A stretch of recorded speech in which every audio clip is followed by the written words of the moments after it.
thing may go off the rails, as almost every other engagement in the region has over the last several decades, should be stunning to all of you. The alternative then is a ground invasion, which no one in this country wants. No one in this country wants. That would kill tens of thousands of Americans. Yeah, it might end up with you being able to prop up a democratic regime. You might actually be able to get the nuclear program with a ground invasion, but that's tens of thousands of Americans dead in the process. Air campaign, proven to be ineffective to carry out the goals that have been articulated by the administration. Ground invasion, deadly, impossible to rally the American people around. This is a no-win strategy. It's a no-win strategy.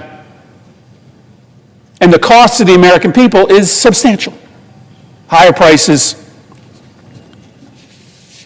Americans dead, and frankly, just a president distracted.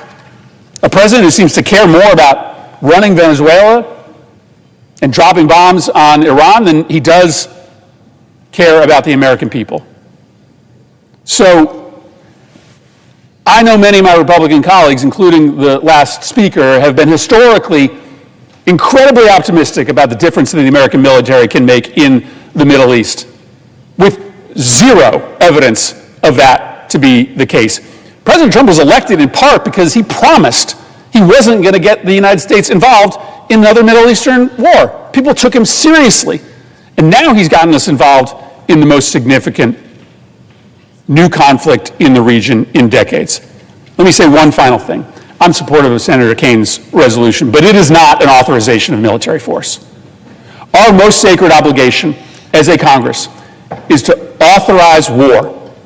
And a president is prohibited by the Constitution and by the statutes of the United States from entering war without that authorization.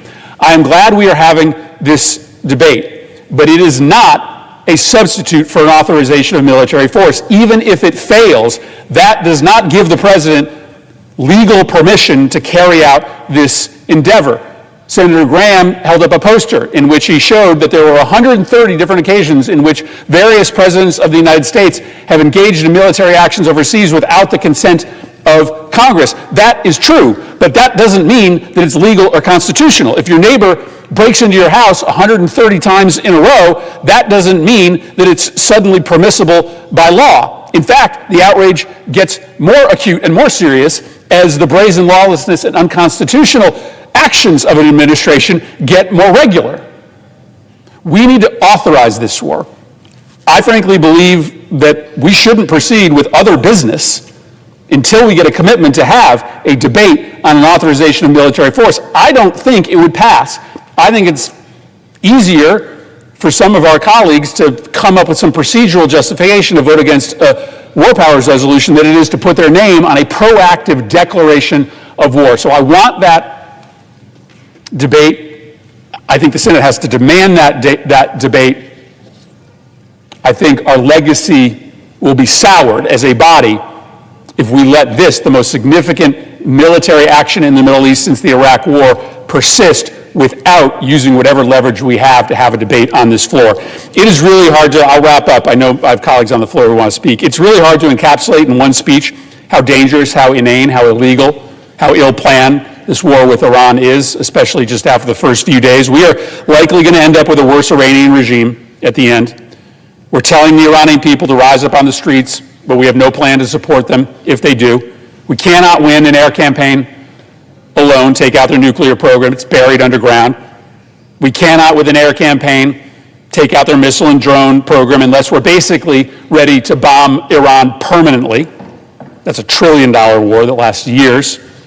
We aren't prepared to do the thing that would end the regime and take out their nuclear program, a ground invasion, because, of course, the cost of that would be thousands of American lives.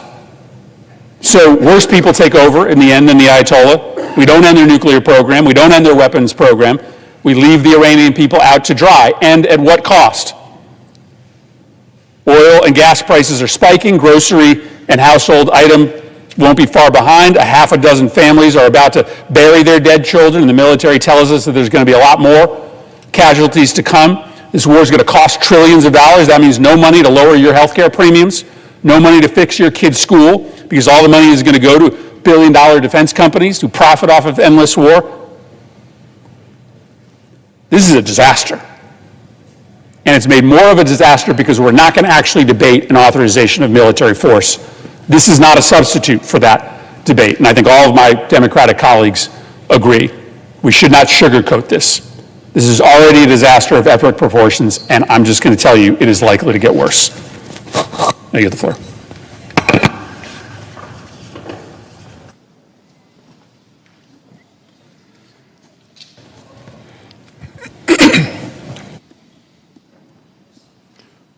Mr. President. Senator from Georgia is recognized. Mr. President, I have listened very carefully to the President of the United States, to the Secretary of State, to the Secretary of Defense, or War as he likes to call it. I've listened to other members of the administration over the last several days, both in their public statements and in our private briefing. And what is clear to me is that they don't seem to know why they've dragged the United States into war.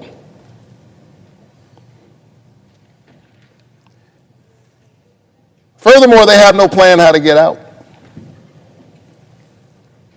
No clear rationale. No clear objectives, no plan for the day after decapitating the brutal leadership of an awful regime. Make no mistake, we have the most powerful military force on the planet and in human history. There's no question that we could go all around the globe and take out leaders we don't like. The day after. That's the hard part. That's what we're facing right now. We have no idea who will step into this power vacuum created over the last few days. No plan for getting Americans who are in the region to safety right now. They're being told in so many ways you're on your own. No clear vision of what victory actually looks like. No exit plan. We pray for the families of the 6 brave Americans who have already paid the ultimate sacrifice. Our service members who are indeed the best among us, who go no matter who the president is, they follow orders. They are the embodiment of courage and patriotism. And that's why they deserve better than this. And so do the American people. After nearly 25 years of misadventures, Americans have grown weary of endless wars in the Middle East. And we know from recent history, not ancient history, that it's easy to get in, not so easy to get out. Mission accomplished. Remember that? And yet years after that declaration, American soldiers were sent on deployment after deployment after deployment, carrying in their bodies the visible and invisible wounds of war. Moreover, the body bags kept coming home. I promised the people of Georgia that I would walk with them even as I work for them. I have stood at Dover Air Force Base to receive the bodies of Georgia service members. I've looked into the grief-stricken eyes of their family members as they gazed at a flag-draped coffin, dealing with unbearable grief. There's no worse pain, and there's no more solemn duty for a commander-in-chief than to send our service members into battle. Yet I sat and I watched and I listened to the president the other day, and I was struck by the cavalier way in which he said, people die, that happens in war.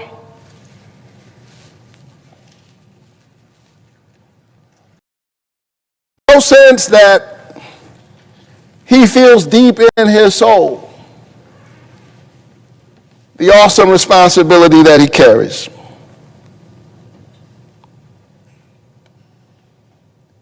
He's entered into this adventure without much thought about the human cost or the security of the United States or the stability of the region. The declaration of war is not a power that the President of the United States has. The Constitution makes it clear the declaration of war is the authority and the responsibility of Congress. Presidents of both parties, yes, they have engaged in military operations, but the declaration of war belongs to this body. Well, to me, this looks like a war. It feels like a war.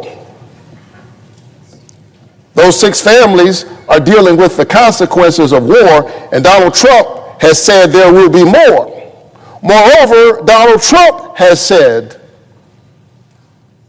this is war. Well, I take him at his word. He's called it a war, and yet he refuses to come before the Congress as the Constitution demands and make his case for war. And after yesterday's briefing, I think I know why. Aside from his own ego and hubris, his authoritarian tendencies, Donald Trump has refused to come before the Congress and make his case because he has none.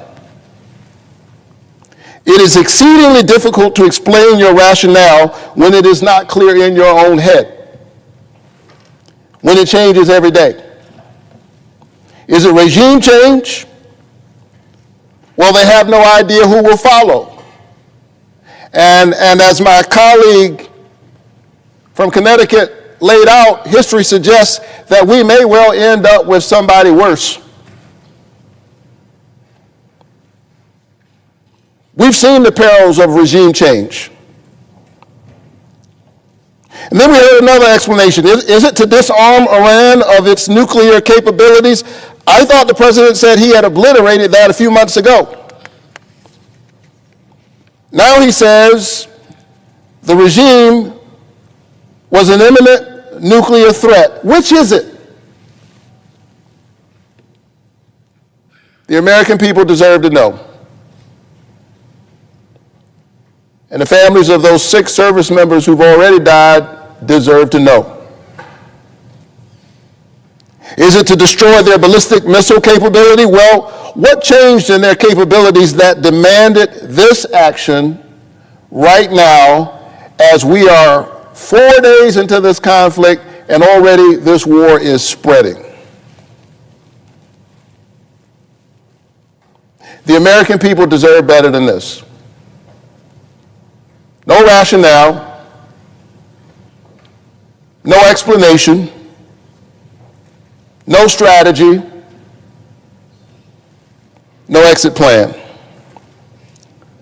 We must stop this madness because the American people have made it clear that they want us focused on their health care, their everyday costs, their children, their families. Are they concerned about their safety? Yes. But while Khomeini was clearly a brutal dictator, and there are many of them around the world, whether we are actually safer today than we were last week, given the increased instability that we are witnessing in the region in real time, is an open question. And still getting this body to have a real debate on something so grave, so deeply consequential, is almost impossible. But we must demand that it happen. Donald Trump has attacked 7 countries in the first year of his presidency, more than any president in the modern era. He is out of control. We must put guardrails on this president. Otherwise, who can and who will? My colleagues, our service members are living up to their oath. Let's live up to ours. Let's put guardrails on this president, stop this madness, and get focused on the American people. Mr. President, I yield the floor. Mr. President. The senator from Washington State is recognized. Thank you, Mr. President. President Trump promised to deliver Americans lower prices and no new wars. When it comes to broken promises, it does not get more blatant than that. First, prices are soaring. Republicans let health care premiums double. They slashed Medicaid and food stamps. And Republicans allowed Trump to hit families with the largest tax increase in American history, his tariffs, that are squeezing family budgets and shutting down businesses. But not content to only break his promise of lower prices, President Trump is also breaking his promise of no new wars. Trump is charging ahead with new conflicts without approval from Congress, without any long-term strategy, and without any concern about who will be paying for the consequences of his action in Venezuela and now in Iran. Trump, who is a billionaire, knows he is not going to pay for the war. He knows his family is not going to be on the front lines. Instead, everyday Americans are going to pay the cost of Trump's war with higher prices and worse inflation, fueled by oil prices that are already rising. American families are going to pay for Trump's war in lost opportunities as billions upon billions of dollars that could have gone to build affordable housing or making child care accessible or lowering your health care premium are now squandered on more missiles set to be launched by a trigger-happy billionaire with no concept of the repercussions. I mean, seriously, this president is ordering our kids to be shipped off into war from his beach club in Florida. That is obscene. And tragically, American families are already paying the cost of Trump's war as the lives of our brave American service members, our sons and daughters, are lost. My heart goes out to the families who've already lost a loved one in Trump's war. And my thoughts are with the rest of our service members on the front lines and their family members back home, all of whom are watching the news and anxiously waiting to hear what happens next. You deserve a clear strategy from any president before he puts you in harm's way. Not a president who shrugs his shoulders about how long this will go, not a president who doesn't know and doesn't care if he will put American boots on the ground, and not a Congress led by Republicans that refuse to do their job and hold the president accountable to the people before our citizens are put in danger. You know how I can tell President Trump has no strategy? Well, I've been listening to him because I've been scouring every statement from this administration in public remarks and private briefings for any inkling of a cohesive strategy, a real plan, even a spark of critical thinking about what happens next. No one here mourns the Supreme Leader, but no one in this administration has a clear answer about what happens next. I strongly support the millions of Iranians who've been protesting and speaking out for freedom and democracy. But you don't bring democracy to the Middle East with bombs. Haven't we learned that by now? There is no guarantee that what comes next means a safer world for all of us or a democracy for the Iranian people. War should always be a last resort. But of course, the same people who came up with a name like Operation Epic Fury can't seem to think of a plan more nuanced than blow things up, pat themselves on the back, regardless of the fallout. Maybe that's why Trump refused to make an address to the American people, laying out his rationale before this strike. Maybe that's why he refused to ask Congress to back his plan before he sent missiles flying, because he didn't have a plan. That honestly becomes more clear every time a member of this administration opens their mouth. After all, Trump and his officials are contradicting themselves one moment to the next, sometimes in the same breath. But the truth is obvious. Trump cannot pretend to have a strategy for this war when he can't even say why he started it. First, he says, we destroyed Iran's nuclear capability. Then he says, just kidding, we have to bomb again. 1 minute, the administration claims Iran planned an imminent attack on Americans. Then they admit that was not true. Trump cannot pretend to have a strategy for this war when he can't even decide on whether this is about regime change or not. His Secretary of Defense said in the same breath, this is not a regime change war, but the regime did change. His Secretary of State says the administration wasn't targeting Iran's supreme leader, but then Trump says, quote, I got him before he got me. And President Trump has also urged the Iranian people to rise up on the one hand, but suggested he's ready to negotiate with the government on the other. And Trump cannot pretend to have a strategy when he doesn't even care about the timeline. In one sentence, he said the conflict is, and I quote, projected 4 to 5 weeks, but we have capability to go far longer than that. We will do whatever. Excuse me? We'll do whatever? That is not a plan. We'll do whatever is simply not good enough when American lives are at stake. And then in a post yesterday, Trump said, wars can be fought forever. Forever. The American people do not want forever wars, not again. And if you really want to understand just how callous and unserious this president is about the war he is starting, if you really want to understand just how little he has thought about the American service members, embassy personnel, and everyday Americans he is putting in harm's way, Trump ended his train of thought the other day by saying, quote, I don't get bored, there's nothing boring about this, before he actually got bored of talking about the war he started and moved right on to a topic he really does care about, his precious White House ballroom. You want to know where Trump's priorities lie? He has clearly put more thought and care and planning into this new White House ballroom than he has with the war with Iran. He'll talk about it any chance he gets. He has a timeline for the ballroom. He has a budget for that ballroom. He has an actual long-term vision for the ballroom, but not for the war he started from Palm Beach, Florida. Not for a war with American lives on the line. And that's because the problem is worse than Trump lacking any strategy for his war with Iran. President Trump also lacks any sort of concern for the weight of his decisions or any sort of appreciation of the sacrifice he is single-handedly forcing on our military families. Again, that's clear from his own words.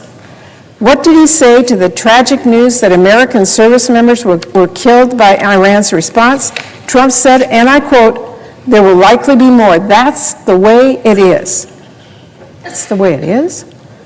Or asked about boots on the ground, about putting our sons and daughters in the line of fire, he shrugs it off. He says, and I quote, I don't have the yips with respect to boots on the ground. That might be the most dismissive statement I have ever heard by a president making that about our service members. It is reckless, it is insulting, and it is up to us here in Congress to say enough. But we need Republicans to join us. You know, war is not some game. Our troops are not toy soldiers. Civilian casualties are not nothing.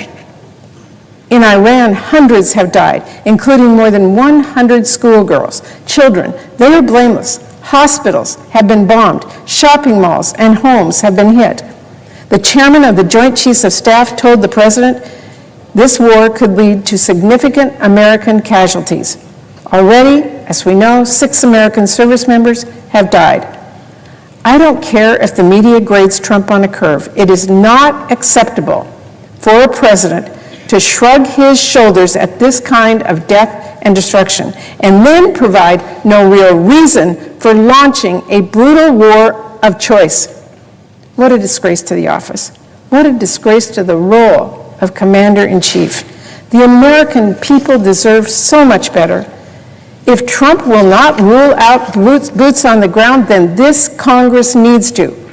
We have a constitutional responsibility when it comes to war, and I will never let us forget that. As I said in 2002, before voting against the Iraq war due to similar concerns, I understand the consequence of war. I don't shrink from them. My father was among the first to land in Okinawa as a GI. He was a Purple Heart recipient. Growing up, we always knew our country may need to project force to defend our freedoms. And I know we have a high obligation to the men and women of our armed forces who undertake the hard work of securing our freedom. In college, I volunteered during the Vietnam War at the Seattle Veterans Hospital. Most of the patients were young men my age at the time who had returned from the Vietnam traumatized. I carry that experience with me every day. It weighs heavily on my mind whenever we are faced with questions of war and peace. Putting our men and women in uniform in harm's way, that is an absolute last resort. We owe it to them to do our due diligence first. We must have good reasons based on solid intelligence. We must have clear goals and a plan to achieve them. We must have a serious plan that puts them in no more danger than necessary for no longer than necessary. We should not gamble American lives on incomplete plans, unclear objectives, and completely uncertain future. That was on my mind when I voted against the Iraq War in 2002, and it is my North Star today as well. But there is a big difference between what is happening right now and what happened back in 2002 before the Iraq War. Because you see, back in 2002, the administration came to Congress to make its case for war. The president went to the American people to make that case, and his Secretary of State spoke to the UN. I did not agree with his case. I voted against the war. But Congress, we, all of us, had briefings, we had public hearings, and we had serious conversations with the president and his leaders. Back in 2002, Congress debated, we deliberated, we voted. And this is critical. We did it before the Bush administration charged into what was predictably a painful war with no end in sight. But Trump doesn't want any of that. He doesn't want to make his case to America or our allies or Congress. He doesn't think he has to. Trump wants to bomb what he wants to do. He wants to kill who he wants to and start whatever war he wants. Consequences be damned. We saw it in Iran. We saw it in Venezuela. This is not a pattern that we can ignore.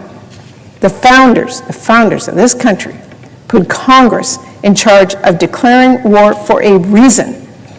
This cannot be left to one man, certainly not a trigger-happy billionaire who is out of touch with reality. We, all of us, have to reassert our power as a co-equal branch of government, and we have to do what is best for our country and for our service members. America does not want any more wars. It does not want more Americans killed because of a reckless president that a Republican Congress refused to check. We know what America wants. All of us do know that. They want us to keep the promises that Trump broke. Lower prices, no new wars. I'll be voting against this war. I urge all of my colleagues to join me. Thank you, Mr. President. I yield the floor. Mr. President. Senator from Mississippi is recognized. Mr. President, this weekend our Commander-in-Chief made the most difficult decision a president could make. He ordered young American service members into action. My friends on the other side of the aisle are challenging the president's choice, and they're entitled to do so. I do find myself amazed from time to time with their rhetoric on the floor this morning and this afternoon. To hear them, apparently President Trump should have announced to the world that he was going to bomb the headquarters of the Ayatollah and destroy the leadership of Iran, who has attacked the United States and killed Americans for over 4 decades. Apparently, if this war lasts as long as 5 weeks, we should agree that we're going to fold our tents and come home and leave the job undone. Apparently, the fact that the ruthless drug lord dictator of Venezuela, President Maduro, is out of office is a bad thing. I disagree with that, and I wonder how that rhetoric is going to last through the decades. We'll see. I'll vote no on the pending resolution. President Trump decided to attack Iran. That decision was profound, deliberate, and correct. The president understands the weight of war. He was clear-eyed about the risk, and he was honest with the American people. From very early on Saturday morning, he said, "We pray for every service member as they selflessly risk their lives to ensure that Americans and our children will never be threatened by a nuclear-armed Iran." Indeed, we must be mindful of the brave men and women deployed in this operation. And certainly, we grieve for the 6 American servicemen and women who've died in the fighting. I also grieve for the thousands of Americans that have died over the last 47 years at the hands of the brutal Islamist 9th century regime in Iran. I grieve for those.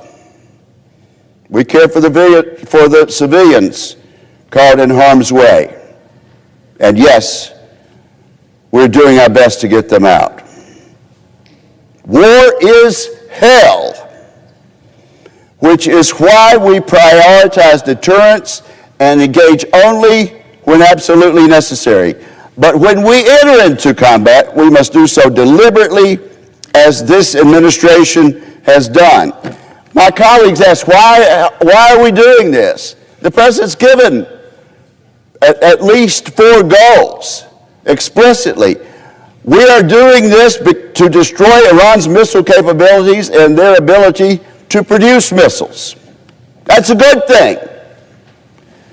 We're doing this to annihilate the Iranian Navy, to ensure the regime can no longer arm, direct, and fund the terrorist activities that have gone on for over 4 decades, and to prevent Iran from getting a nuclear weapon. That's why we're doing it, and that's why I will vote against this resolution. The facts on the ground reflect a limited set of goals. We've taken out their air defenses and missile systems ahead of schedule. That's a good thing. Last week, Iran had 11 ships in the Gulf of Oman. Today, they have none. That's a good thing. We can expect to see airstrikes continue until our military objectives are achieved, a task that will take weeks, not days, but we ought to stay there long enough to get it done. I think the president's decision was correct. For decades, Mr. President, the Iranian regime has killed thousands of Americans and thousands of citizens of our friends and allies, and supported those who do. Too many American service members have lost brothers in arms to Iranian violence. Too many parents have lost sons and daughters to Iranian aggression. For decades, Iran has been the world's leading sponsor of terrorism. The Houthis, Hamas, other armed armed groups. The regime armed, funded, and trained terrorist groups across the region. These proxies have attacked and killed thousands of our people, thousands of our friends. Iran is a murderous partner of the overall axis of aggressors, which include China, Russia, and North Korea. They're all pals. They're all allies. The Ayatollah was a friend of the tyrants who lead those nations. He stood with Xi Jinping. He stood with the war criminal Vladimir Putin and Kim Jong-un. Like them, the supreme leader violently suppressed his people. The regime was hell-bent on acquiring the world's worst weapons. If successful, they could have struck our friends, our bases, and in time, our homeland, Washington, D.C., America. President Trump, on the other hand, said from day one that he would keep Iran from obtaining a nuclear weapon. And that's a major part of what this is about. He knew the Ayatollah had to be stopped, and he came to the correct conclusion that now was the time to do it. Already, Israel had devastated Iran's proxies.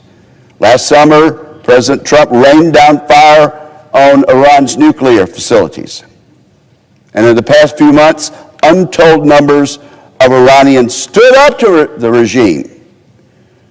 The citizens of Iran stood up to this murderous regime in a massive show of opposition to the Ayatollah. Last Saturday morning, Iran had never been weaker. The time had come for the United States and for our ally, Israel, to strike. President Trump, the commander-in-chief, made that most difficult of decisions, and I think it will stand the test of time. This does not have to be a forever war. It's not an aimless exercise in the Middle East. This is a measured campaign to eliminate the Ayatollah's threat. It might take time to finish. We're certainly not going to put a time limit on it, but that does not make it endless. It is instead a weighty, deliberate, and correct decision made to protect the United States of America, and I shall vote no on the resolution. Thank you, Mr. President.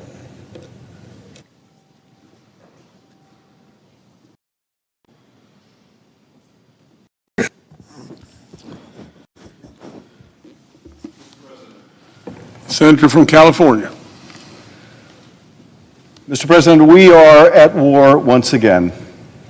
George W. Bush had his Iraq war, and Donald Trump now has his Iran war.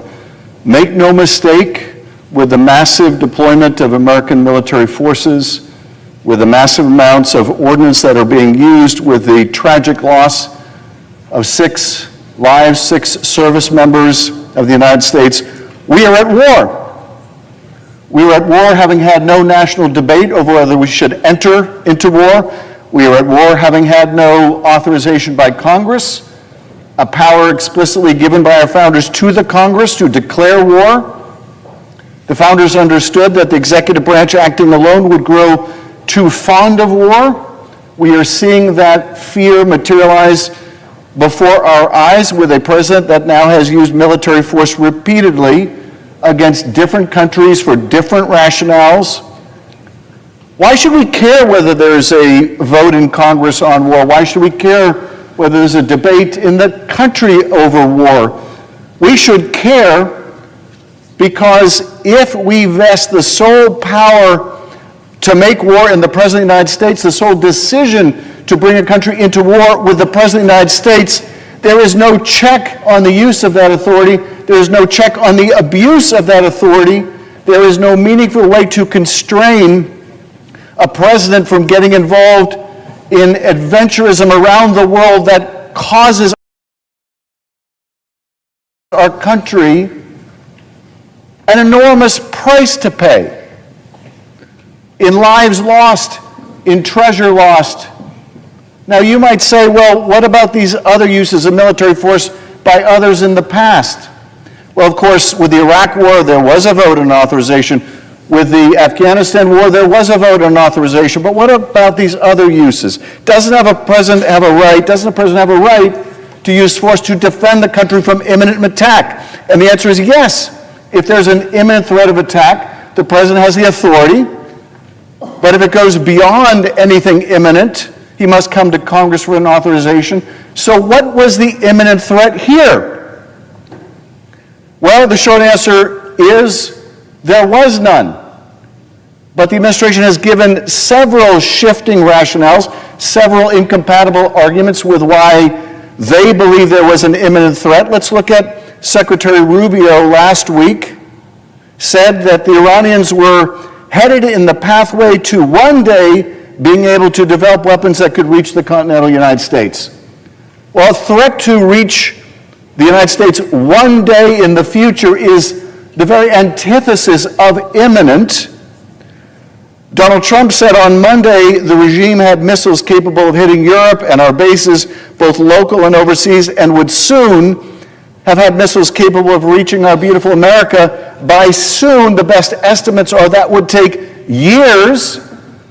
That is certainly not imminent.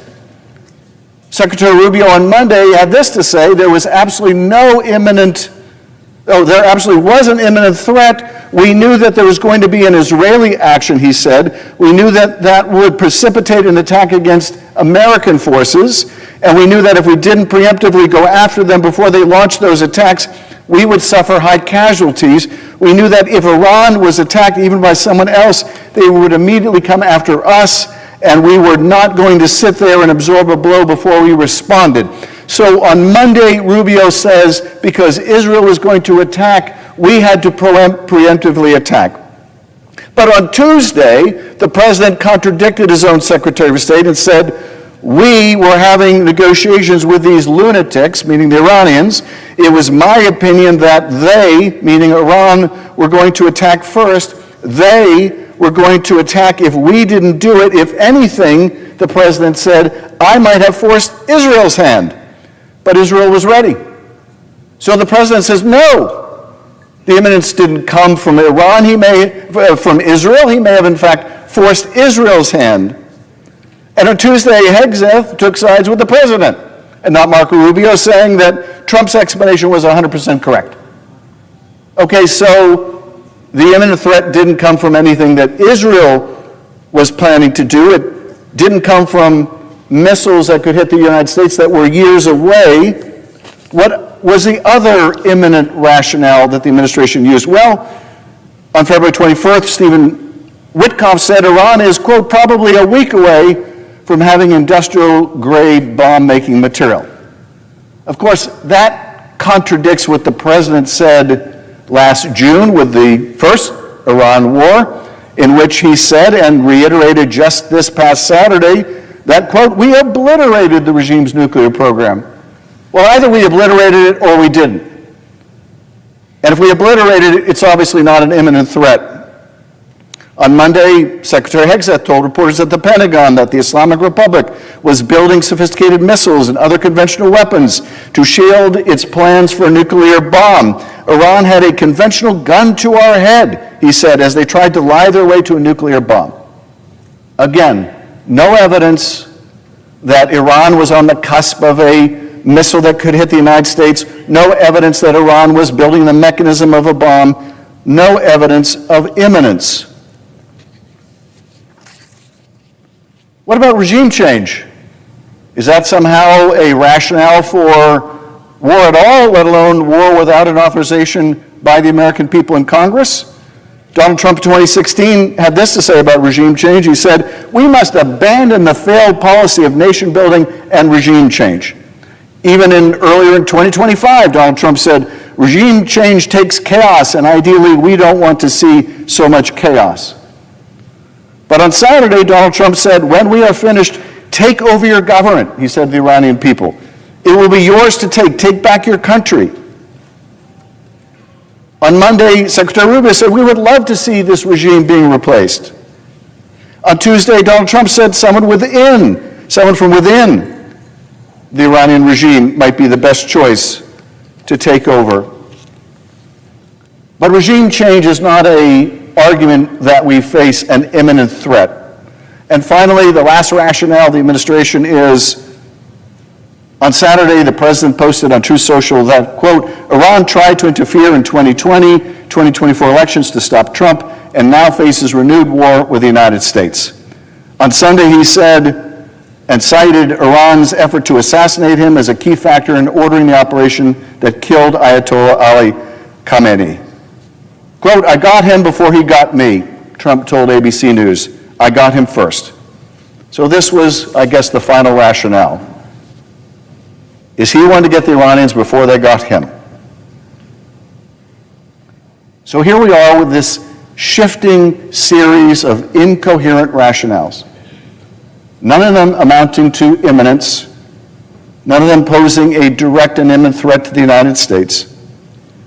And now we're at war again, where we have tragically lost the lives of American service members, where we are sinking billions and billions of dollars again into a foreign war, without time constraint, without plan. This comes at a great cost to American people, most particularly to our military families. But we are about to get a request for a supplemental appropriation, probably in the tens of billions of dollars, to backfill all the munitions we're using today. That's tens of billions of dollars that will not go into your health care. That's tens of billions of dollars that will not go to reducing the cost of your housing or your groceries. That's tens of billions of dollars that will not go into investing in America. That's tens of billions of dollars that we are literally blowing up over Iran when we face no imminent threat. Folks, we have already essentially walked away from our most important power, and that is the congressional power of the purse. The president rescinds funds, he impounds funds, and we put up no murmur of protest. We have walked away from that most important power in the Constitution that the founders gave us. The other most important power they gave us was the power to declare war. There is no argument that this is anything less than war. And this resolution is about stopping that war, but it is also about reasserting Congress's vital role as a check on the executive and the abuse of the authority to bring a nation to war. This is about whether the American people, through their elected representatives, will have a say when their sons and daughters are put in harm's way, when the resources of this country are diverted away from their communities and towards the building of bombs and weapons and engagement in another potentially endless foreign war. I thank Senator Kaine for this resolution. I'm proud to work with you on this, Senator, and I urge all my colleagues to support it. And I yield back.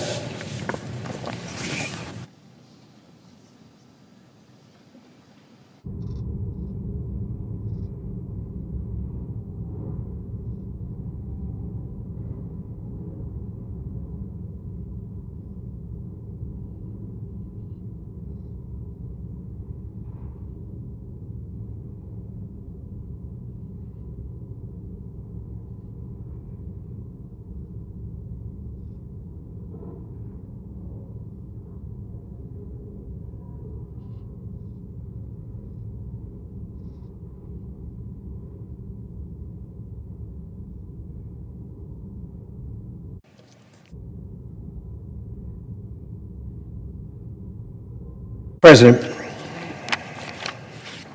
Senator from Idaho. Thank you, Mr. President. Mr. President, I rise today to oppose the resolution that my Democrat friends have brought here to the floor. It is very short, only a few pages long, but the operative part of it is only 18 words. It's on page 3, and it says, Congress hereby directs the President to remove the United States Armed Forces from hostilities within or against Iran. Real simple. They're trying to stop, they're telling the President he must stop and remove our troops from the conflict that we're currently involved in. It's important to remember what we're doing here and what the Democrats are trying to do here. I'm going to talk in two different parts. One is the War Powers Act and the Constitution. We've all sat through hundreds of hours of argument on this. I'm not going to spend a lot of time with it. The third part is how we got here, where we are, and where we're going. A little more interesting, I think. In any event, as far as the War Powers Act, it was enacted in 1973 by Congress. It was designed to try to cut into the constitutional powers of the president under Article 2 of the Constitution. Every single president, every one of them since then, Democrat and Republican, has refused to accept as constitutional the War Powers Act. They have always said that it infringes on the president's Article 2 constitutional authorities to defend the president, to defend the American people, and to complete the oath they've taken to defend the country. So, 45 of the last 47 presidents, which is all we've had, have ordered kinetic acts, just like President Trump has done, without going to Congress. This isn't new. This has happened 45 in the last 47 presidencies. The Constitution, Article 2, clearly gives the president not only the right, but indeed the duty, as does his oath, to protect the United States. Having said all this, the claim is that what the president did is illegal. Well, if that's what they really believe over here, then what are we doing here? All we're doing is yakking here. What they should do is go across the street to the court and file suit if it's illegal to stop it. They sue him 3 times every day before breakfast. What difference does one more lawsuit make? That's what they should do. That's the remedy if they think it's illegal. Now, more interesting. 3 parts of this. How do we get here? Where are we in this moment? And where do we go from here?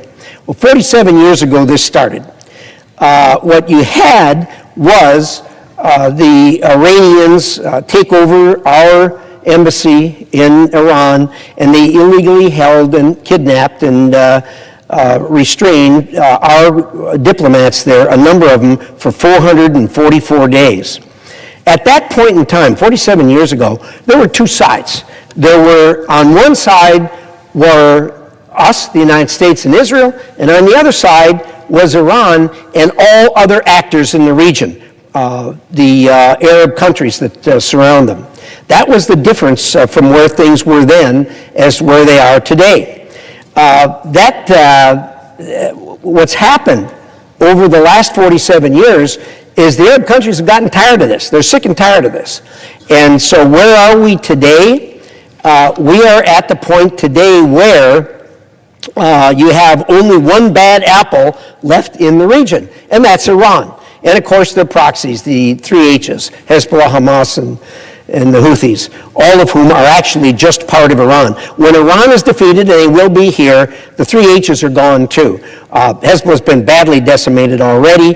The other 2, Hamas has been almost decimated completely, and Houthis are still around, but all 3 of those are going to be gone when indeed Iran is defeated, which it will be here before very long.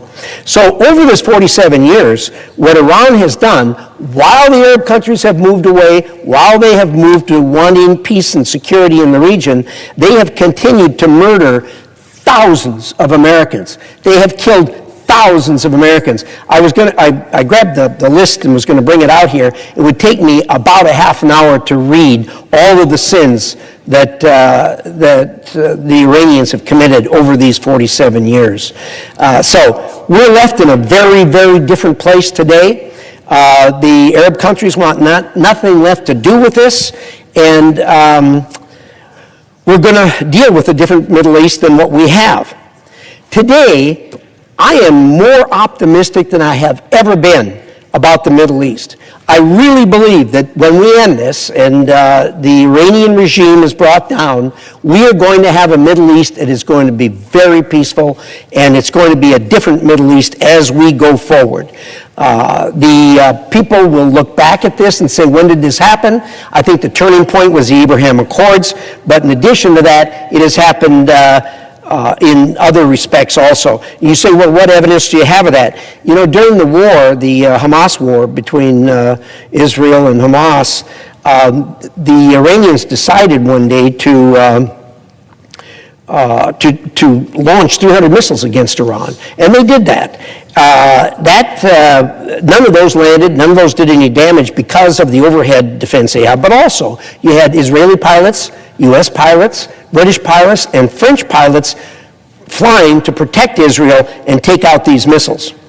That's not the big news. On that same night, the big news is 2 Arab countries were also flying. Jordan and the Saudis were flying to protect Israel from the onslaught of missiles from Iran. That is clear evidence that the Middle East has changed.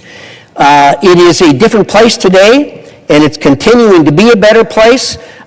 Since this most recent war broke out, the Arab countries have decided to side with us and side against Iran. They're all by themselves.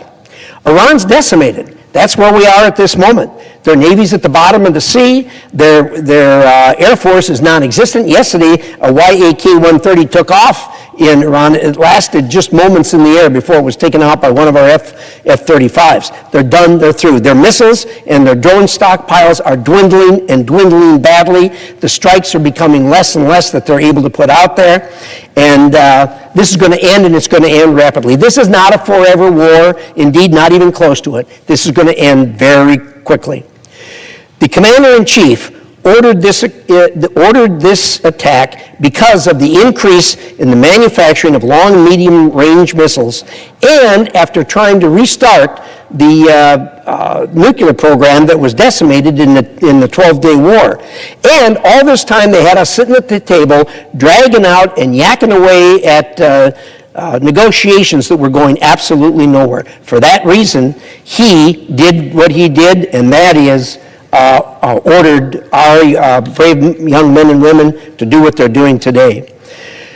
The message to the regime I would have today for them is no one's coming to help. I said that before in the 12-year war. I was right.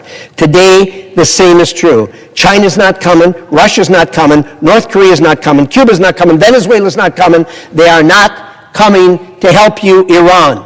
No one is coming. But there is one entity left that is trying to help you, Iran regime. Only one on this planet. And that's my friends over here. They have brought this, and you heard the language I said, they're trying to use the process of the United States Senate to stop our commander-in-chief to doing what he has set out to do. No other entity on the planet is attempting to help you, Iran. Nobody, except one, and that one is right here. But we're going to end that now. It ends now. It ends here in a few moments when we have this vote. To our brave men and women, I say, you're fighting to accomplish the task and the objectives that the President, our Commander-in-Chief, has given you. We are proud of you. We are about to help you. Know this, we have your back. We are about to defeat here on this floor the last entity that is trying to stop you from doing the job that the President of the United States has given you. Bless you for what you're doing, and bless the United States of America. Mr. President. Senator from Virginia. Mr. President, I rise today, I believe, as the penultimate speaker before we have a vote on the War Powers Resolution, the bipartisan resolution I have filed with Senators Paul, Schiff, and Schumer. I rise today in support of our troops who don't deserve to be sent into war unless this Congress votes that there should be such a war. I pray for the families who are learning that their loved ones will not come home. I pray for the families whose children or spouses are deployed overseas, unable to sleep with worry about them. Mr. President, I've paid attention over the course of the last 13 months as this president has again and again and again used our troops to carry out military action without coming to Congress.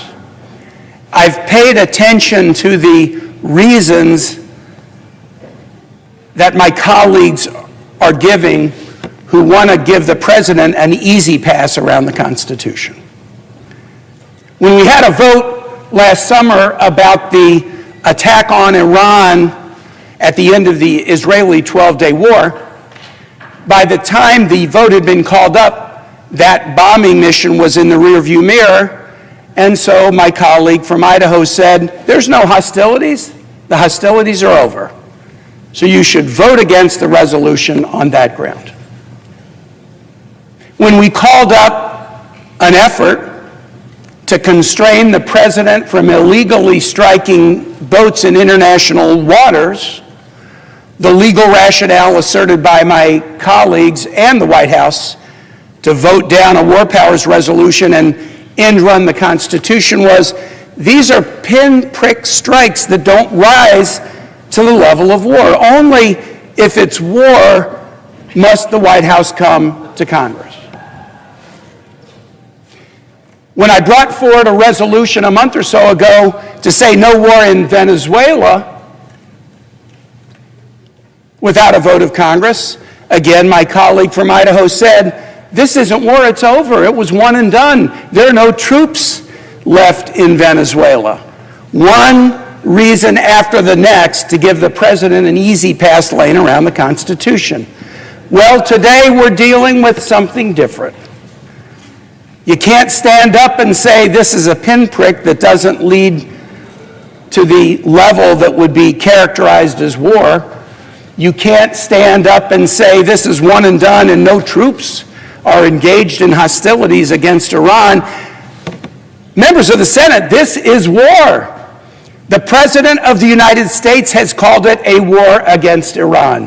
The head of the Joint Chiefs of Staff, General Kane, has called it a war against Iran. Secretary Rubio, our Secretary of State, has called it a war against Iran. All of the excuses that you've advanced to give the president an easy pass around the Constitution and suggest he needn't come to Congress all evaporate because this is a war. It's a war. Many of my colleagues know that during the classified briefing yesterday, I can't reveal information given to me, but I can say what I said. And I challenged the body, including the administration witnesses, your escalating pattern of military action without seeking approval convinces me that you believe you never need to come to Congress to wage war against anyone anywhere. I hoped that someone might refute my point and tell me I'm wrong, and they would come to Congress, but no one did. And so here we are in a war that has cost American lives, that is leading to chaos throughout the region, that threatens to go bigger and bigger and bigger. And I'm asking the Senate to do what the framers of the Constitution said we should do, debate and vote about matters of war. What are the arguments now that the other side has made to suggest we should vote down this resolution? First, they say that Iran are bad actors. On that, we would agree. If you put in a resolution, Iran has carried out a lot of bad actions, you get a 100-0 vote in this body on that resolution. But being a bad actor is not an easy pass around the Constitution. It does not allow us to take our sons and daughters into war and risk their lives without a debate and vote. That is not a sufficient rationale. And the other rationale, and you just heard my colleague make it, was that the effort to bring a war powers resolution, a bipartisan resolution before this body, is somehow partisan.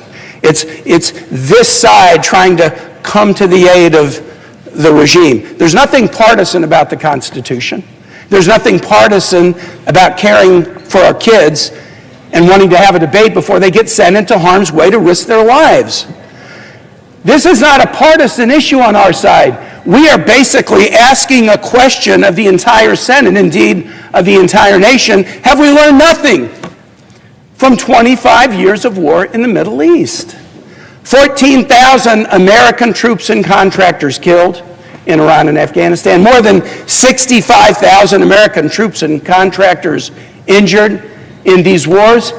These nearly 80,000 people were from every walk of life, every state and territory, every race, every age, every rank, every religion, every gender. They only had two things in common. A, they had a patriotic desire to serve their country, and B, their futures were dramatically affected, in some instances eliminated, because of 25 years of war in the Middle East. Someone suggested yesterday that this resolution was our effort to gum up the work of the... What is the work of the Senate?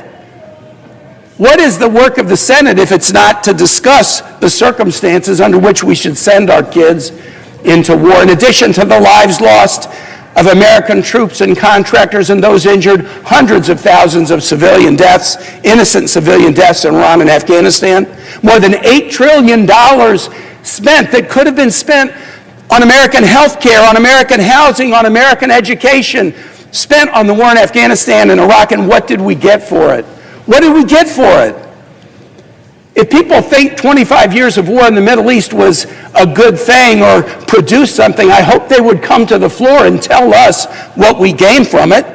This effort to force a vote is not about partisanship, it's about the Constitution, but even more importantly, it's about the lives of our troops and the question of what, in fact, we got from 25 years of war in the Middle East, and whether we should continue that, quote, forever war. The president tweeted out the phrase forever war today when he talked about the munitions that we have. We don't need illegal wars. We don't need forever wars. We don't need more wars in the Middle East. Let me say this and conclude and yield to our Democratic leader. I've said this to my colleagues before.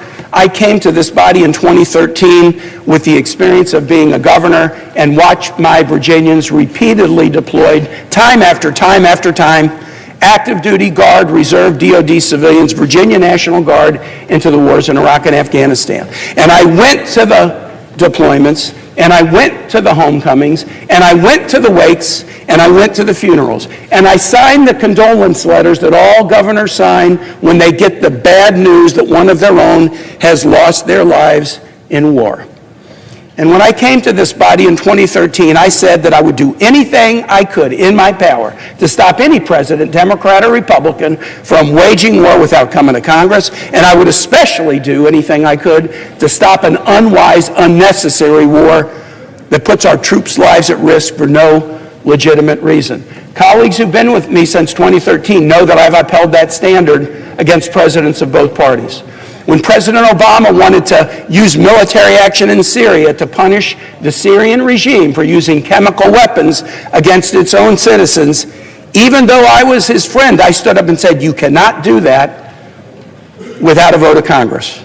Presidents can defend against incoming attack, protect against Houthis firing at our ships in the Red Sea. Presidents can act when there is a pre-existing congressional authorization to go after terrorists who Congress voted that presidents should be able to act against. But in this instance, there is no congressional authorization on the books that would authorize this military action. And as my colleagues have amply demonstrated, the administration, in their shifting set of rationales, and even in a classified setting, could produce no evidence, none, that the U.S. was under an imminent threat of attack from Iran.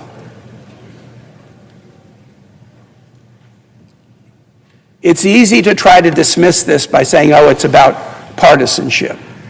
And those who would say that say it so they don't have to grapple, I believe, with their own sense of unease about what we are starting on right now. Perhaps this war will be over in a few weeks or a few months. We pray that it will be. But that's what we thought about the war in Iraq when we claimed that the mission was accomplished, when we claimed that we were met as liberators, and yet years and years and years later, troops from all of our states were still coming home deeply wounded and affected, both physically and in their mental health from those wars, from seeing what happened to them and their friends. Some never came home. If there's one thing we do that we have to get right, it's this. It's this. We can't afford to hide under a desk and let any president, Democrat or Republican, send our best and brightest, our own kids, into war to risk their lives unless we have debated it, we have determined it's in the national interest, we have voted and thereby put our signature and our thumbprint on the notion that it's worth sending our best and brightest to risk their lives. I urge my colleagues, as this is escalating from pinprick strikes to one-off operations, now into full war, even called war by the president and his chief advisors, let's stand up and do what the Constitution requires us to do. I urge a yes vote on my resolution, and I yield the floor.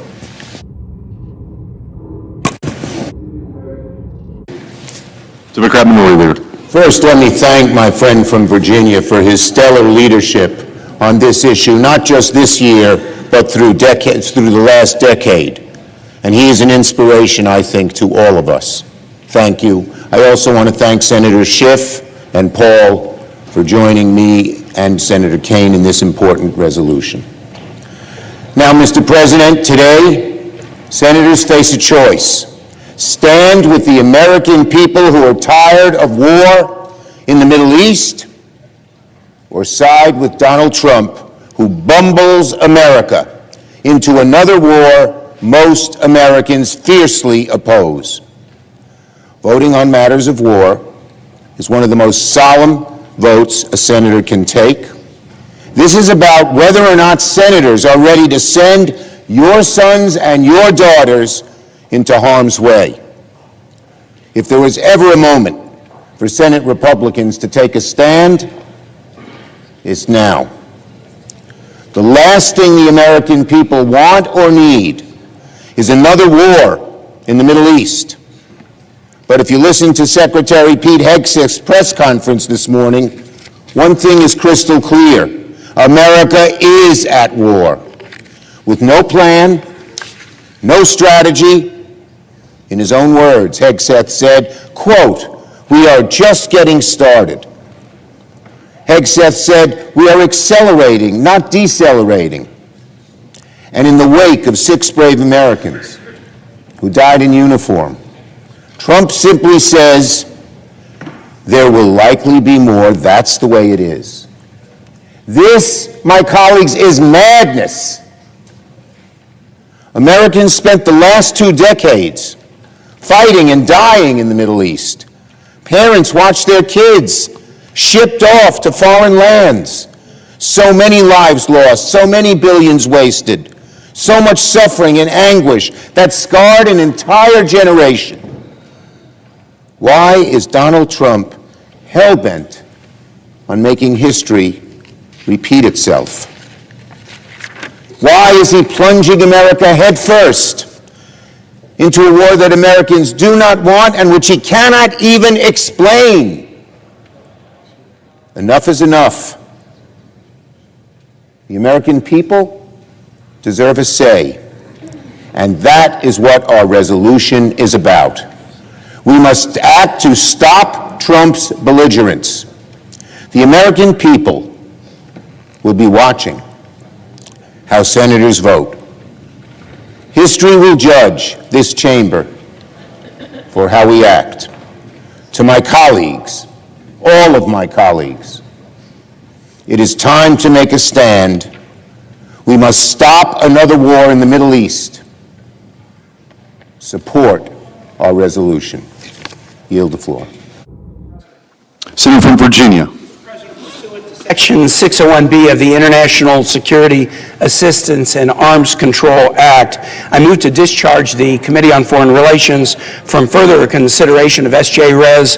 104 to direct the removal of United States Armed Forces from hostilities within or against the Islamic Republic of Iran that have not been authorized by Congress.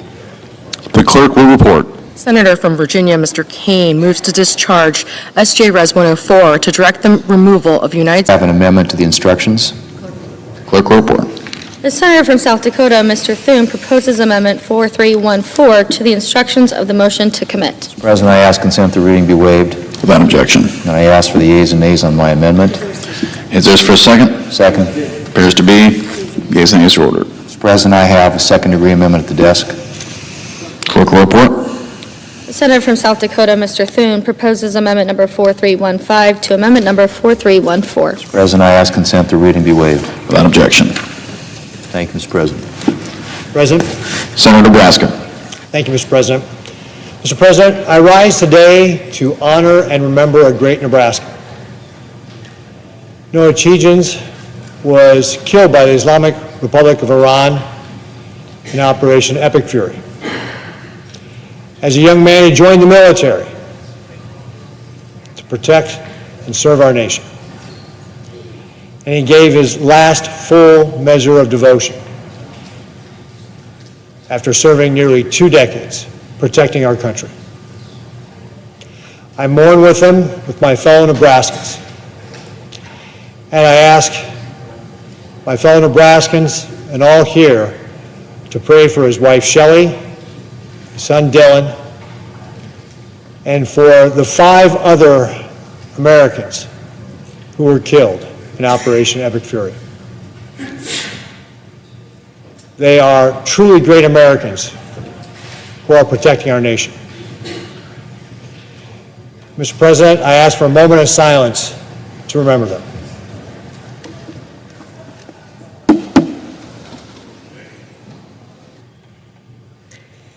Thank you, Mr. President.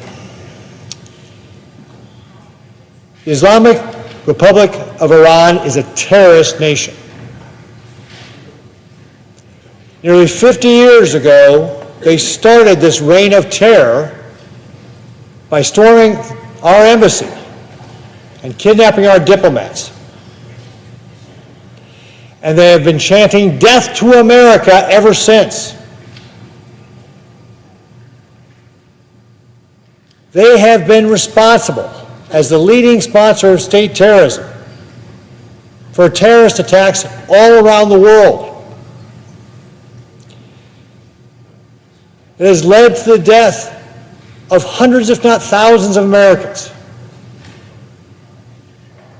When we had American troops deployed in Iraq and Afghanistan, 2,000 were killed by IEDs. And we know that Iran funded these weapons.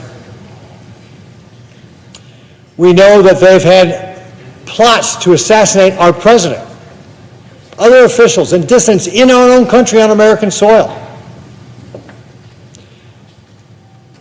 We know that they have funded the Houthis, Hamas, and Hezbollah, that they bomb our friends, kill civilians, and when their own people protested their terrible policies, they killed the protesters, their own people, by the thousands.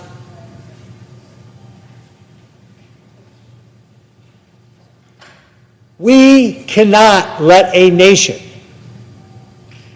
that embraces terror the way Iran does to have a nuclear weapon. And this has, again, been the policy of presidents as administrations have changed, that Iran cannot be allowed to have a nuclear weapon. And thus we come to the reason for Operation Epic Fury. Iran had been in negotiations with numerous administrations and had always refused to give up their nuclear ambitions. And this administration has decided enough is enough. And so the goal is to make sure Iran cannot threaten us or their neighbors. And so we are targeting the things that they could use to do that. Their missiles, their missile launchers, their missile stockpiles, their ability to manufacture those missiles that they are using right now to attack their neighbors. We're attacking their Navy, so their Navy cannot threaten the shipping that goes through the Persian Gulf and the Straits of Hormuz, to make sure they cannot mine it to shut this down. And ultimately, we will continue to go after their nuclear facilities that they stubbornly refuse to give up and go after. We have learned the lessons from North Korea that once a nation has nuclear weapons and a missile system, they're not going back. Iran can already reach allies of ours right now with their ballistic missiles. We know they want to continue to develop those to reach Europe and then ultimately the United States. A country that chants death to America and has a nuclear weapon and a missile that can reach us is a danger to our people. This can never be allowed to happen. And that is why we have to destroy their ability to threaten us and their neighbors right now, before it gets out of control. If we wait too long, we may not be able to stop it.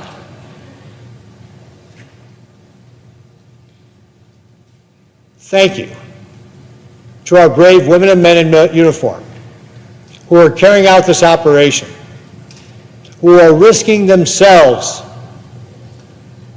to keep our country safe. I ask for the prayers of the nation for all of our members in the military, and to remember their families who serve alongside them, and to continue to mourn our dead who have died defending our nation. Thank you, Mr. President.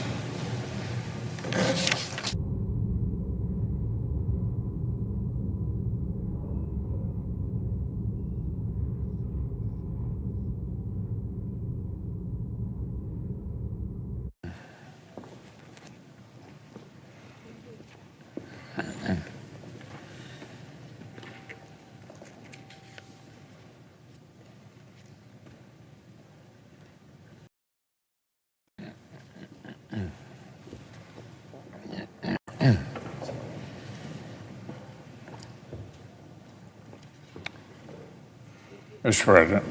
Senator from Kentucky. Later today, the Senate will consider a resolution from my good friend and colleague, Senator Kane of Virginia. The purpose, as he puts it, is to prevent the nation from sending our young people to die in war without legitimate justification. I do not doubt the sincerity of our colleagues' intentions. Like Kentucky and Virginia is a state with large military footprint, and the magnitude of the risk undertaken by brave people we represent is simply inescapable. But I would submit to each of our colleagues a few reminders as the debate unfolds. First, this weekend's events are not the beginning of a war, but an attempt to end one that spanned nearly half a century. The Islamic Republic of Iran was quite literally founded on the premise of existential war against America and against Israel.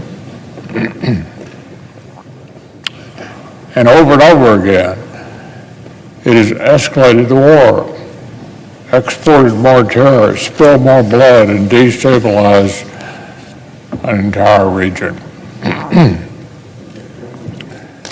So make no mistake about it, this war belongs to the mullahs in Tehran. And as I've explained so many times over the years, the powers of the president for the use of military force with or without prior congressional approval are actually well established. Every single president during my time in the Senate has invoked these inherent authorities, from President Reagan's strikes on Libya to President Biden's strikes on the Houthis.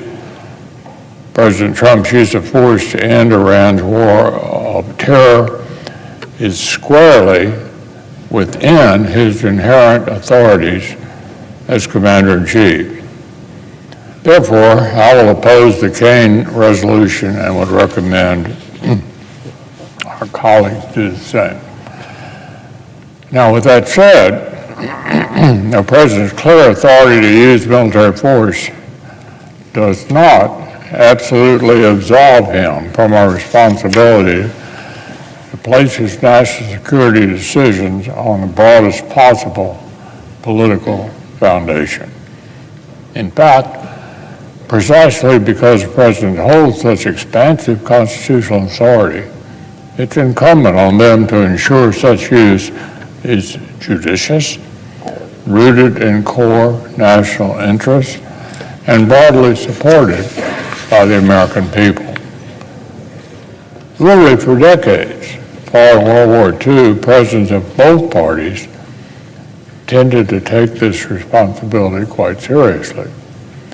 They understood that wild swings in foreign policy between administrations could confuse our allies and embolden our adversaries. And so throughout the Cold War, they spent considerable time and political capital explaining to the American people the stakes, objectives, and strategies they intended to pursue in service of our national security. When it came to Iran policy, President Obama did not take this responsibility to heart, and is little surprised that his unilateral deal did not survive for long after his presidency. Likewise, despite my urging, President Biden failed to speak clearly to the American people about our national interests in helping Ukraine resist aggression. President Trump has made a bold and tough decision, one that could transform the region for the better, literally for generations to come. But there are risks involved. And I hope his administration will work to explain the connection between the Commander-in-Chief's worthy objectives and the military and diplomatic means to achieve them. Connecting ends and means is the essence of strategy, and it's important for the administration to explain to the American people how they intend to do so. In turn, our colleagues in the minority have a responsibility to actually listen and to not reflexively oppose foreign policy decisions of presidents they don't like. After all, we don't have to look far into the past to find Senate Democrats voicing support for keeping the military option on the table in America's dealings with Iran, or supporting President Biden's unilateral military force against Iran's proxies in the absence of explicit congressional authorization. More immediately, I hope our colleagues will consider the consequences of terminating ongoing operations before they've even succeeded. What would the Chinese, what would the Russians conclude if America abruptly lost its stomach for decisive action? What cold comfort would our allies take from increasing erratic and partisan application of U.S. foreign policy commitments? So, Mr. President, the consequences of successfully ending Iran's decades-long war against us and our allies and partners could reach far beyond the Middle East. This is evident in the way Russia and Chinese officials quickly, very quickly, condemned U.S. and Israeli operations, and in their unwillingness or inability to come to Tehran's aid in a meaningful way. Two observations at this point. First, one of the reasons U.S. operations have enjoyed such freedom of maneuver in the Western Hemisphere and in the Middle East is that Russia is bogged down in its war in Ukraine. a war whose battlefield innovations are already shaping operations over in the Gulf. If Russia was more unencumbered, it could have provided more material assistance to its partners in Venezuela and Iran. The price of peace in Ukraine matters, and we should be careful not to compel an outcome that allows Russia to reassert itself in regions of critical importance to the United States. At the same time, there's tremendous value globally to destroying Iran's ability to produce the drones that rain down death in Europe and the Middle East alike. There's likewise value in disrupting its illicit oil trade with the PRC. And finally, Mr. President, a word about munitions, military readiness, and defense industrial capacity. Regardless of disagreements on the pending question, every one of us should want the United States to have the best possible military. Every one of us should want our armed forces to be prepared for even more challenging threats. Today, the U.S. military is not prepared to confront aligned adversaries and deter or defeat aggression simultaneously on multiple fronts. The reasons are numerous, and there's plenty of blame to go around. Administrations have failed to submit budget requests that meet the basic requirements of the military. Congress has failed to pass timely full-year appropriations.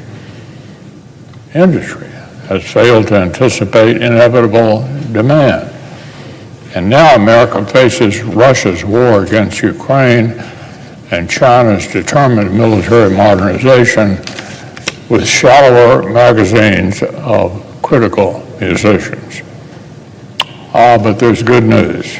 With more funding, there's spare production capacity to be tapped for this year, fiscal 26. We can build more munitions, produce more spare parts for airplanes, repair ships, invest in dilapidated military infrastructure, and deepen our cooperation and co-production with our allies. We shouldn't wait another year to seize these opportunities. The way to realize the well-resourced military our nation requires for the future conflicts is to build it today, right now.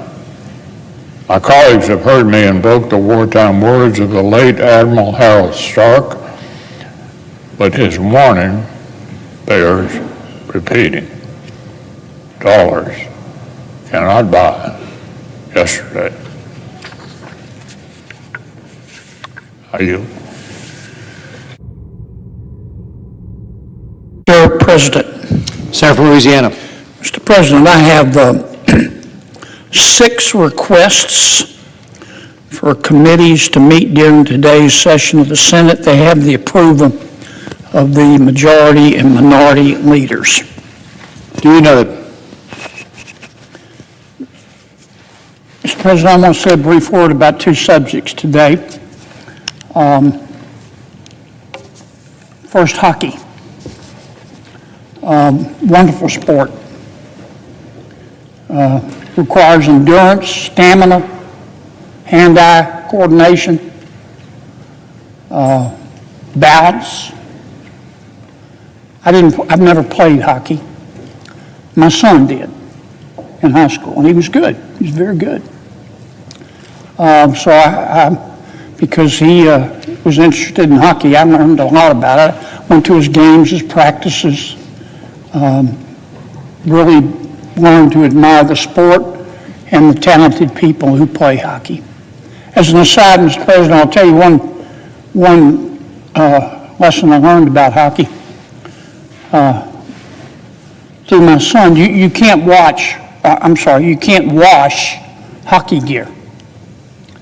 And as you probably know, Mr. President, you carry the hockey gear around, hockey players do, in these big duffel bags, huge, which of course they zip up.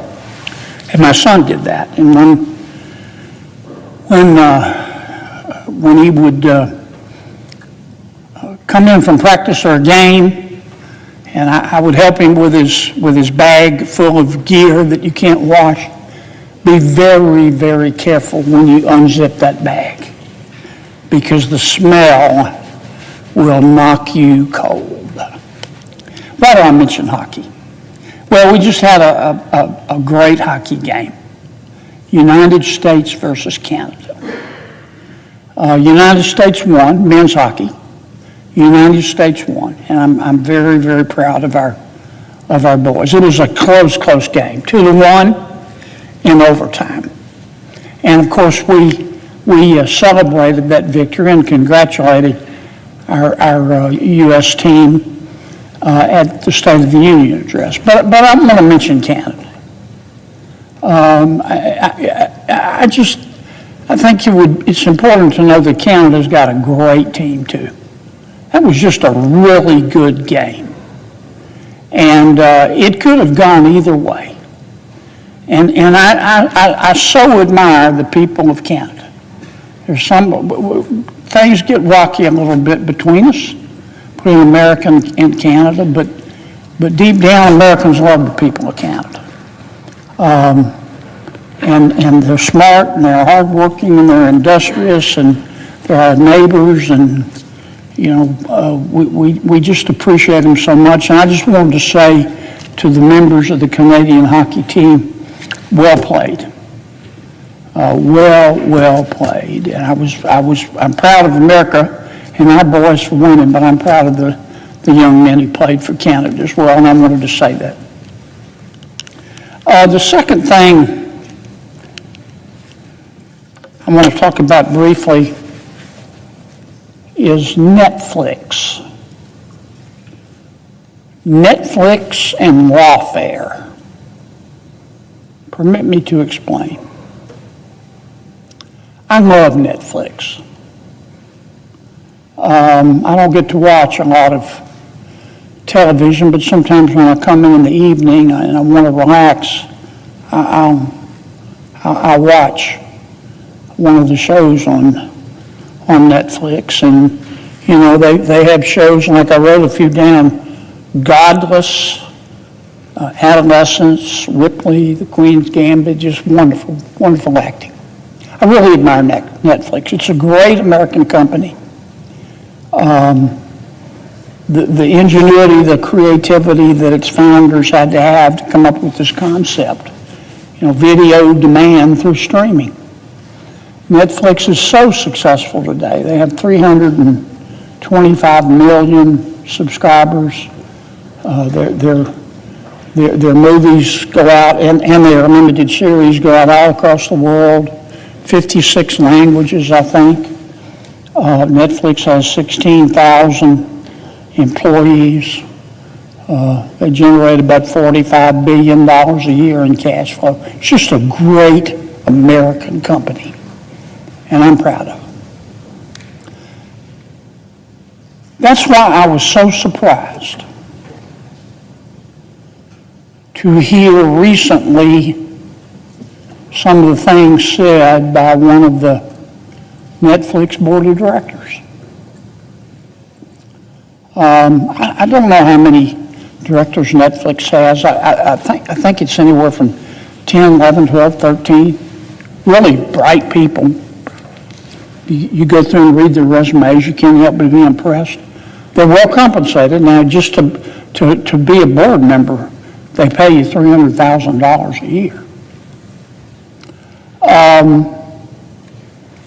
But I was shocked to hear what one of their board members said.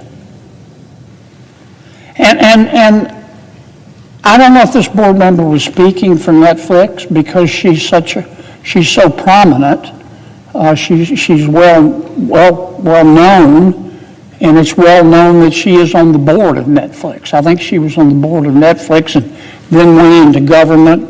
I'm talking, of course, about Miss Susan Rice, who worked for President Obama and President Biden, Stanford graduate, a Rhodes Scholar, has a D.Phil from Oxford. Just Ms. Rice is just, I guess I should say Dr. Rice is absolutely brilliant.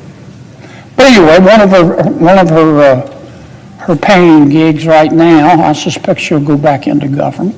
One of her paying gigs right now is she's a very prominent independent director for Netflix.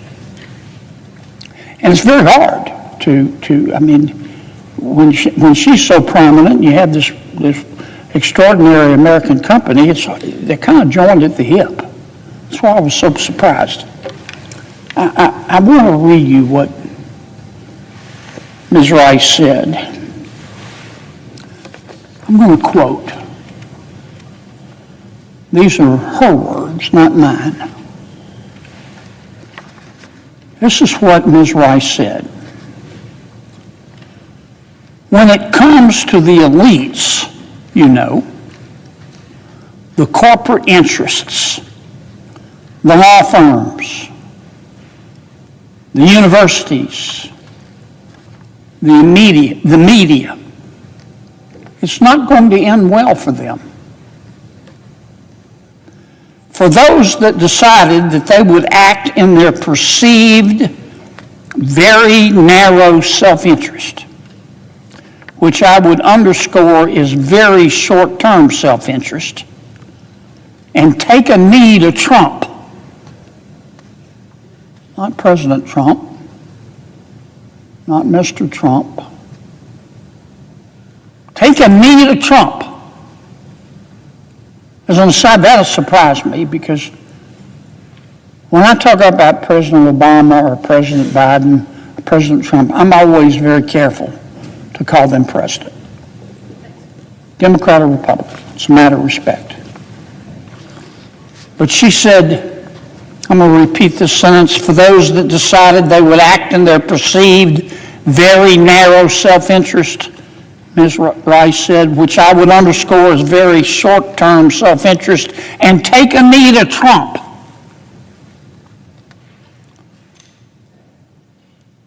They are going to be caught with more than their pants down.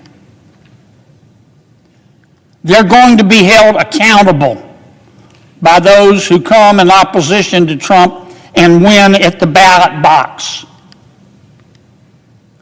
If these corporations, I don't know if she's talking about Netflix or not.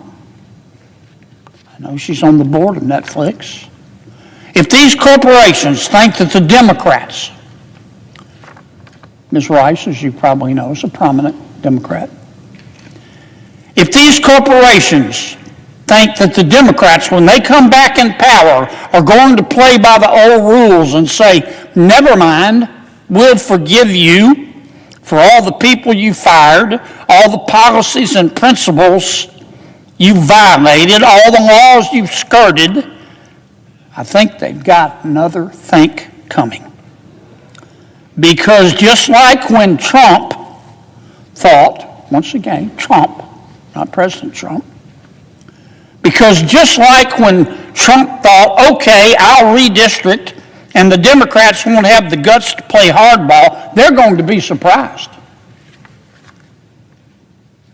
Democrats have had a bellyful. And we're not going to play by the old set of rules when these guys are playing by a different set of rules. End quote.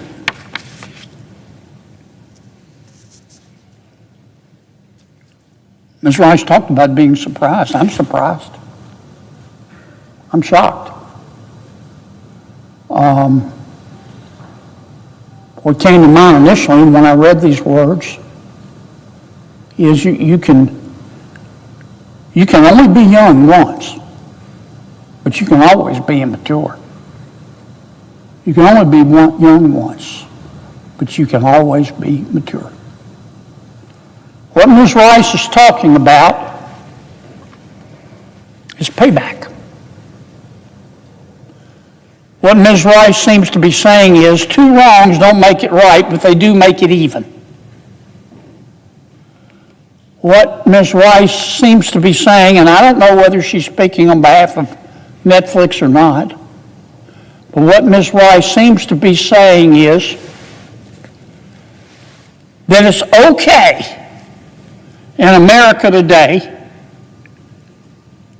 to use the law to prosecute and harass your political enemies. I find that astounding, coming from a person of her stature. That's the sort of thing that doesn't happen in America. That's the sort of thing that's only supposed to happen in countries whose Powerball jackpot is 287 chickens and a goat. Not America. We believe in the rule of law. We believe in equal protection. We believe nobody is above the law, but nobody's beneath it.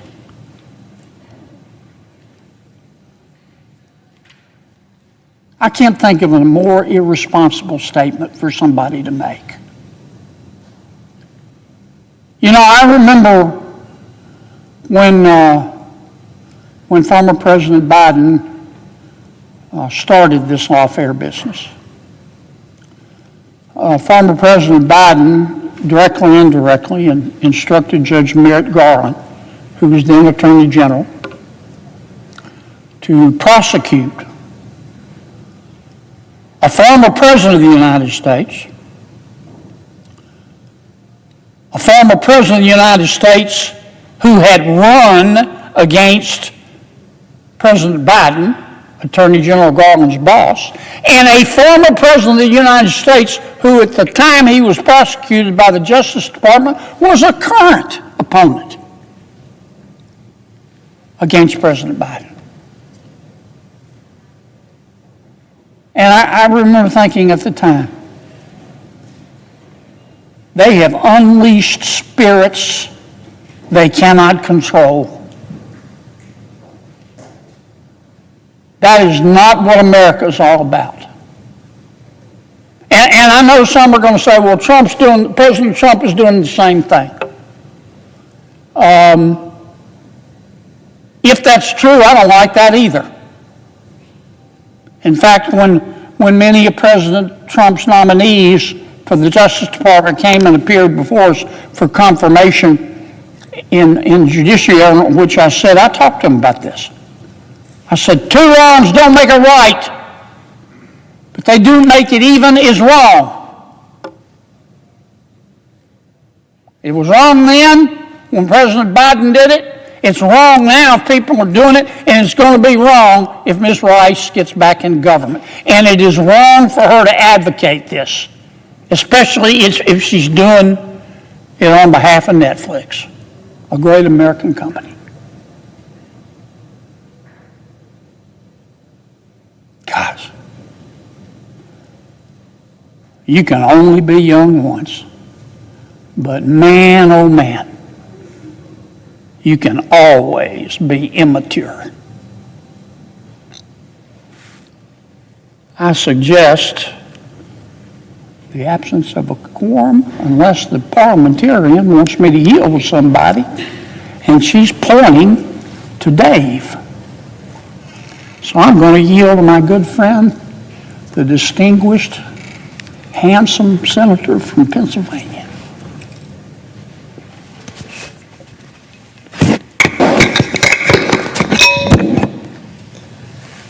Thank you, Mr. President. Thank you to the Senator from Pennsylvania. Thank you to the distinguished senator from Louisiana.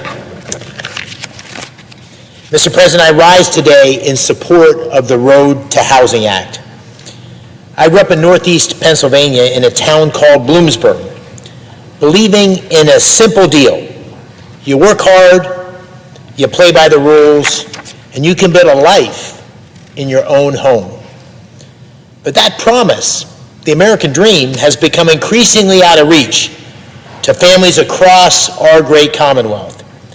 There are too few homes to buy and too many aging homes that families can't afford to maintain. The numbers tell a clear and disturbing story. Pennsylvania is short about 100,000 homes today. That's the same number of seats as we see here in Penn State's Beaver Stadium. Median home prices have hit an all-time high of $350,000. $125,000. Rent has surged, and more than half our housing stock in Pennsylvania is over 50 years old, which means greater repair costs for homeowners already struggling with tight budgets. The absence of good new affordable housing has locked out young families. When I was a teenager, the median age of a first-time homeowner was 29.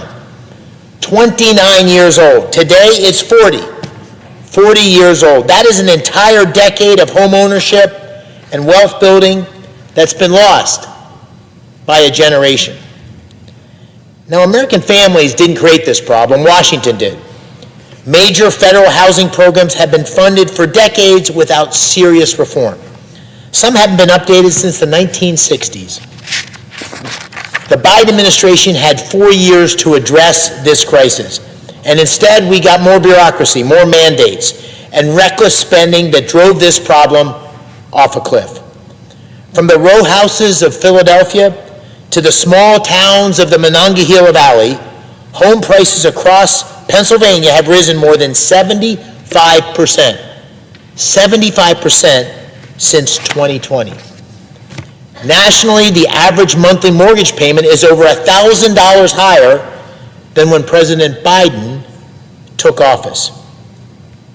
Just last year, I visited Bedford dwellings in Pittsburgh's historic Hill District with HUD Secretary Turner, and we spoke with great Pennsylvanians who feel that the American dream is increasingly out of reach. I hear this feedback everywhere I travel across the Commonwealth of Pennsylvania. This is a big problem. It's an unacceptable problem, and it's time for a new direction.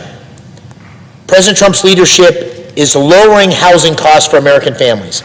He cut red tape in permitting and construction, and he directed key agencies to keep Wall Street out of the starter home market. And he delivered the most significant federal investment in affordable housing in decades via the Working Families Tax Cut Act. But today the Senate has an opportunity to build on this progress with serious bipartisan support by passing the Road to Housing Act. This important bill advances 3 goals. First, build more. The act cuts the red tape, lowers cost, and speeds up zoning and permitting. Second, fix what we have. Grants and forgivable loans are provided to low-income homeowners for repairs, for helping preserve home values, and to helping stabilize neighborhoods. Third, empower communities, not the bureaucrats. Local leaders are empowered to make decisions that fit their towns. The federal government should be a partner, not a gatekeeper. Guided by these 3 principles, the Road to Housing Act represents the most consequential federal action on housing in a generation. Let me repeat that. The most consequential federal action on housing in a generation. Passing through the Banking Committee with a unanimous 24-0 vote, Republicans and Democrats alike, it's also proof that the Senate can address important issues in a bipartisan way. I'm particularly proud of the amendments my friend and colleague Senator Fetterman and I championed together.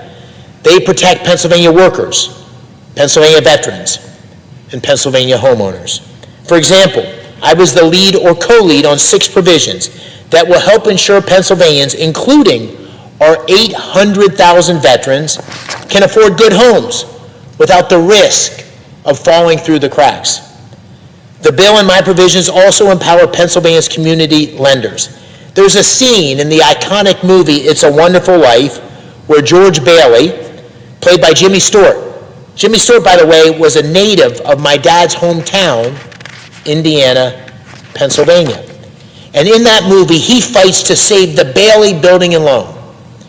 This was a community lender in the fictional town of Bedford Falls that knew every borrower by name and made the mortgages that helped ordinary people own homes. That model once helped build a wonderful life for generations of Americans. but we've regulated so heavily that community lenders who want to serve their neighbors can't make the math work. My friends, home ownership for most young families should not exist only in the movies. It should exist in Bloomsburg, and Bedford, and Braddock, and every Pennsylvania community where a local lender knows the borrower and wants to say yes. This bill makes important steps in that direction. And one more thing. The Road to Housing Act builds on President Trump's efforts and takes on Wall Street landlords competing directly with first-time home buyers for single-family homes. The housing market should work for Main Street, not for Wall Street. So for all of these reasons, I am proud to stand in support of the Road to Housing Act. I urge my colleagues on both sides of the aisle to vote yes. Vote yes and make the American dream of home ownership possible again for the next generation of Pennsylvanians. I yield the floor.